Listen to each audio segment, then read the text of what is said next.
ഈ imagination and creativity related വളരെ ബന്ധപ്പെട്ടാണ്. അപ്പോൾ ആ ഒരു രീതിയിൽ എങ്ങനെയായിരിക്കും നമുക്ക് റിലേറ്റ് ചെയ്യാൻ പറ്റുന്നത് ഇമാജിനേഷൻ ആൻഡ് ക്രിയേറ്റിവിറ്റിക്ക് ലോജിക് കൊണ്ട് ക്രിയേറ്റിവിറ്റി പറ്റില്ല. ക്രിയേറ്റിവിറ്റിക്ക് ഇമാജിനേഷൻ തന്നെ വേണം. ഒരു പേഴ്സൺ ആയിട്ട് ഇമാജിനേഷൻ പോലെ സംഭവത്തിനാണ് ഇൻഡ്യൂസർ പ്ലാൻഡ് ആക്ടിവിറ്റി അല്ല. ഒരു നമ്മുടെ മനസ്സിൽ എപ്പോഴാണ് വരുന്നു പറയാൻ പറ്റില്ല, ഒരു പ്ലാൻ ചെയ്യാൻ പറ്റില്ല. ഇപ്പൊ ഒരു പേഴ്സൺ ഒരു ലൈഫിൽ ഒരു റിയൽ പേഴ്സൺ എന്ന് പറയുന്നത് ആ ഒരു വ്യക്തി ഏതായിരിക്കും കൂടുതൽ ലൈക്ക് വാല്യൂ കൊടുക്കേണ്ടത് അല്ലെങ്കിൽ ഡിപ്പെൻഡ് ചെയ്തത്? 80% ആൾക്കാർ ലെഫ്റ്റ് ബ്രെയിൻ ആണ്, ലോജിക് അനാലിസിസ് ആണ്. നമ്മുടെ ഡേ ടു ഡേ ലൈഫ് വേണ്ടത് ലോജിക് അനാലിസിസ് ആണ്.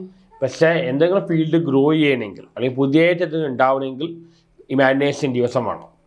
ഈ ഇമാജിനേഷൻ കൂടുതലുള്ള ഒരു വ്യക്തി നോർമൽ അല്ല എന്നാണ് മിക്ക ആൾക്കാരും പറയുന്നത്. അവരൊരു സ്വപ്ന ലോകത്താണെന്നുള്ള രീതിയിലൊക്കെ നമ്മൾ കളിയാക്കാറുണ്ട്. അവര് റിയലിസ്റ്റിക് ആണോ ഇല്ല, റിയാലിറ്റി പറഞ്ഞ ലോജിക്കലാണ്. പക്ഷെ ലോജിക്ക് ഈ യൂറോപ്പിലെ ലോജിക്ക് കൂടിയപ്പോൾ മെന്റലിസ്റ്റിലേക്ക് പോയിട്ടുണ്ട്. ഈ ലോജിക് കൂടുമ്പോൾ ആർഗ്യുമെന്റ് കൂടും. അങ്ങനെ ഡിബേറ്റിൽ വന്ന് അത് മെന്റലിസ്റ്റ് ആണ്. പക്ഷെ ഇമാജിനേഷൻ പറഞ്ഞ ആൾക്കാർ ചിലപ്പോൾ ആൾക്കാർ പ്രാക്ടിക്കൽ അല്ല പറയും. അവർ പ്രാക്ടിക്കൽ അല്ല, അവർ ഫാന്റസിയിൽ അങ്ങനെയാണല്ലോ, റിയലിസ്റ്റിക് അല്ല. അപ്പൊ മൂവീസിലെല്ലാം ഇമാജിനേഷൻ ആണ് കൂടുതൽ. നമ്മുടെ സിനിമയിൽ ലോജിക് നോക്കേണ്ട ആവശ്യമില്ല. പക്ഷെ ഇവിടെ മലയാളികൾ എപ്പോഴും ലോജിക് നോക്കും. ഈ സിനിമാസ് എടുക്കുമ്പോ ഒരു സിനിമ മെയിൻലി റൈറ്റ് ബ്രെയിൻ ആണ്. അല്ല, ഒരു കാലത്ത് ഇപ്പോ പണ്ട് കാലത്തൊക്കെ നോക്കുമ്പോൾ കൂടുതൽ ഇമാജിനേഷൻ, ഒരു ഫാന്റസി വേൾഡ് അങ്ങനെയൊക്കെ ആയിരുന്നു പണ്ട് കാലത്തൊക്കെ. ലിറ്ററേച്ചർ വർക്കല്ലേ? ഇപ്പൊ ലിറ്ററേച്ചേഴ്സ് ആണെങ്കിലും സിനിമാസ് ആണെങ്കിലും എല്ലാ ആർട്ട് ബേസും ഇമാജിനേഷൻ ആയിരുന്നു. പക്ഷെ ഒരു പീരീഡ് ആയപ്പോൾ അത് റിയലിസത്തിലോട്ട് കടന്നു. ലൈക്ക് ലോജിക്കലായിട്ട് ആൾക്കാരെ തിങ്ക് ചെയ്ത് ഇപ്പൊ ഒരു മൂവി കാണുവാണെങ്കിലും ഒരു ആർട്ട് കാണുവാണെങ്കിലും അവർ അത് ചിന്തിക്കാൻ തുടങ്ങി. യൂറോപ്പിൽ പണ്ട് റൊമാൻറ്റിസിസം മൂവ്മെന്റ് ആയി, അത് ആർട്ടിസ്റ്റിക്കും ഇമാജിനേറ്റീവ് ആയി. പിന്നീടാണ് എൻലൈറ്റ്മെന്റ് വന്നോടെയാണ് ലോജിക്കിന് പുറകെ പോയത്. പിന്നെ റിയലിസത്തിലോട്ട് ശരിക്കും റിനൈസൻസ് സംഭവമുണ്ട്. റിനൈസൻസിൽ ലോജിക്ക് രണ്ടും വേണം, ആർട്ടും വേണം, സയൻസും വേണം. അപ്പൊ ഈ ഒരു ഇപ്പൊ എല്ലാവരും ലോജിക്കിന് പുറകെയാണ്. ഇപ്പൊ മിക്ക ലോജിക്കിന് പുറകെയാണ്. ലൈക്ക് ഈ ഒരു റിയലിസവും അല്ലെങ്കിൽ ഇമാജിനേഷൻ, ലോജിക്കലും ഇമാജിനേഷനും മൂവിയിലോട്ട് വരുമ്പോൾ അത് എത്രത്തോളം ആപ്ലിക്കബിൾ ആണ്?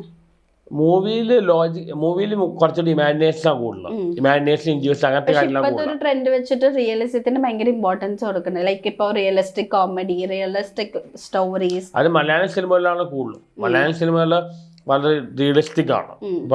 പല മൂവീസും അതേ ലൈഫിലുള്ള അതേപടി കാണിക്കുകയും ചെയ്യണം. എന്തുകൊണ്ടായിരിക്കും മലയാളി ഓഡിയൻസ്, മലയാളം, ബംഗാളി, മറാഠി ഇത് മൂന്നും വളരെ റിയലിസ്റ്റിക് മൂവീസ് ആണ്.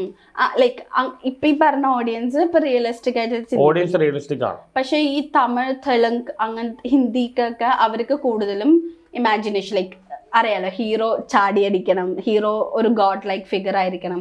അത് എന്തുകൊണ്ടായിരിക്കും അങ്ങനെ ഒരു ഡിഫറൻസ് ആ ഒരു ഓഡിയൻസ്?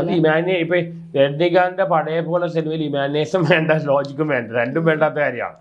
ഇമാജിനേഷൻ പറഞ്ഞാൽ ഇപ്പൊ ഇന്നാള് എം മൂവിന്റെ ഫിലിം ഉണ്ടായില്ലേ, മറ്റേ ഡിവിൻ പോളി അഭിനയിച്ച ഒരു ഫിലിം ഉണ്ടായിരുന്നു.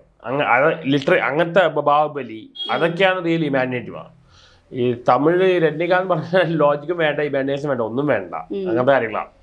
ഇമാജിനേറ്റീവ് ആയിട്ട് ഇപ്പൊ ഒരുപാട് ലിറ്ററേച്ചർ വർക്ക്, ചെമ്മീൻ, അങ്ങനെ ലിറ്ററേച്ചർ അതെല്ലാം ഇമാജിനേറ്റീവ് ആണ്.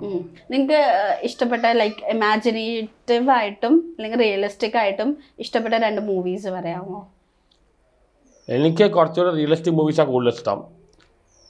റിയലിസ്റ്റിക് ഇപ്പൊ ലാൽ സലാം പറഞ്ഞ കുറച്ചുകൂടെ റിയലിസ്റ്റിക് ലാൽ സലാം എന്ന ഫിലിം ഉണ്ട്. അത് പ്യുവർലി റിയലിസ്റ്റിക് ആണ്. അത് ഒന്നും ഇമാജിനേറ്റീവ് ഒന്നും ആഡ് ചെയ്തിട്ടില്ല. ഇമാജിനേറ്റീവ് നോക്കിയാൽ ടൈറ്റാനിക്കിലെ കുറേ ഇമാജിനേഷൻ ആഡ് ചെയ്തിട്ടുണ്ട്.